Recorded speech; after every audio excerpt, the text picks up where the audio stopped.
Black Mamba Snake Acrylic Painting Time Lapse and Tutorial by HotPinkZebraPaper.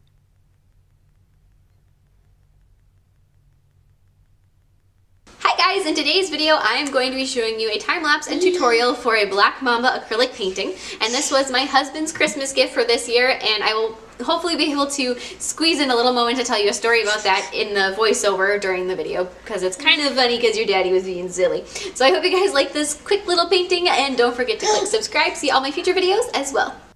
So to start with, I'm going to be basing out my background with a very light green, just, you know, something to kind of just base it out. Like I said, I did airbrush it afterwards, but I do like to have some layer of color on before I airbrush, just so that if anything sneaks through, if anything's visible, you don't really have to worry about it because it's going to be whatever color you want it to be. So there is my light green on there. It's a gorgeous, gorgeous, creamy, creamy light green, which doesn't necessarily go with the viciousness of this snake, but it works out anyway. So then I'm going to take some black, some brighter green, some yellow, some white, and just airbrush my background. I want it to be darker near the bottom of the canvas and get progressively lighter as it goes up. And then after I have my airbrush background done, I'm going to go through and I'm going to start painting my snake. So I added the first background layer with a couple shades of brown, some tans, a little bit of like a warmer creamy color, and then some grays and some blacks and things, and just kind of paint out your snake. The black mambas aren't actually black. They are different shades of browns mostly, but the black really comes in with their mouth. So I did the mouth right at the end of the painting. That was one of the last things I did. I kind of saved it for last because it was a lot of fun. But the rest of the snake is it's pretty light actually, all things considered. Just go through and add all of his colors in there. Shade down the bottom, some nice browns, and like I said, cream.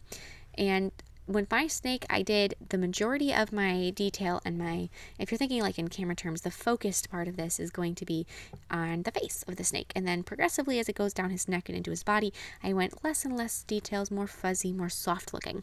So just kind of think of that at this particular stage, that's not really important, but just to kind of, you know, keep that in the back of your mind. So then continue that down. And there is some really nice shadowing going on with my snake. So once it kind of gets under that chin area and into where his tummy is, it is definitely a little bit darker, a little bit more shaded in. And then you can see the shadow of his face on his back. And so there is a little brighter section on his, right before the canvas cuts off, where it is more in the sunlight. So he's got a really, really great little shadow. So that anything like that always is just a little bit, you know, a little fun to paint for me. Adding these different little details that you can throw in there. It just makes it more interesting. So I'm just going to blend in that lighter area. And right now it looks a little weird. It looks like kind of a color blocking scenario, but it's not. So then go through and add the different little tummy panels. Snakes, I absolutely love snakes. I think they're just amazing. They're an incredible creature. So I've painted snakes a couple times before. There's a different painting video I have on here that's got a snake and a rat in it that I really like, and I will put a link to that in the description box below. But otherwise, just go through, and this is kind of where the soft focus comes in. So I'm not doing super crazy detail. I'm not, you know, just kind of keep it soft and very smooth looking. So then add some little details on the back scales and continue on through like that. So as I said, I had a funny little story about Terrell that I'll share with you guys now. So he, probably a couple months before Christmas, he looks at me and he goes, "So I have something I want you to paint for me, but I'm not going to tell you what it is, and I'm going to see if I can get you to do it." And I just looked at him like, okay, so you're playing mind games with me. I love it. Thank you. But he's just trying to be all sneaky. So then a little while later, he goes, "So do you think," like the next day, he didn't wait very long. He goes, "So do you think you could paint a black mamba?" And I looked at him and I said, "Yeah, why?" He goes, "I really like black mambas. Did you know that they're the kiss of death?" I'm like, I guess I didn't know that little fun fact specifically, but I can see that, sure. And he was all like, "I love these black mamba snakes because they're the kiss of death," which I thought was a little strange for him because he doesn't really like snakes. Like I said, I love snakes. I think they're fantastic, but he's more like, ew, snakes. So really quick, back to the painting. Go through after you have the back done and just add little outlines for your scales on the face. Like I said, that's the in focus area. And then after you have those done with diluted paint, start adding the scales down the neck area that you see and kind of add the shading around those.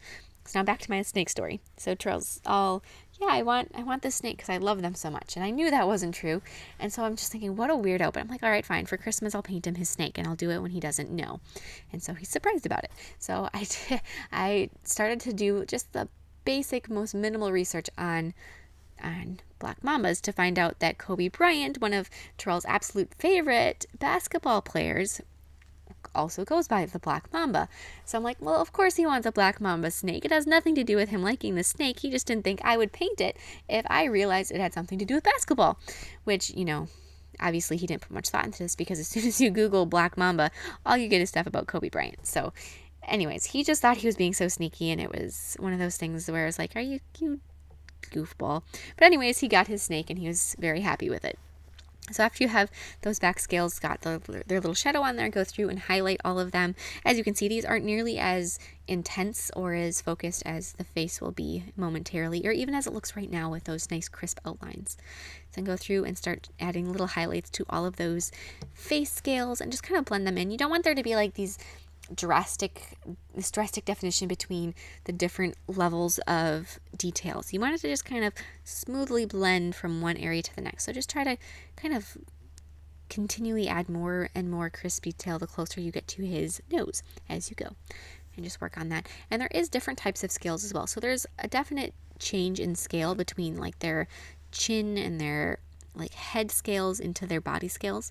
So there is a little bit of a shift there, and that is a good place to try to morph your detail and try to lessen it some.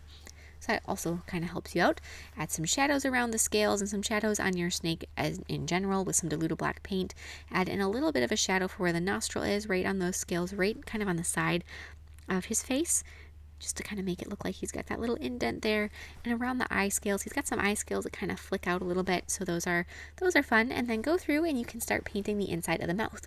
So for his mouth, I started out with a base layer of charcoal paint. I didn't go straight for black.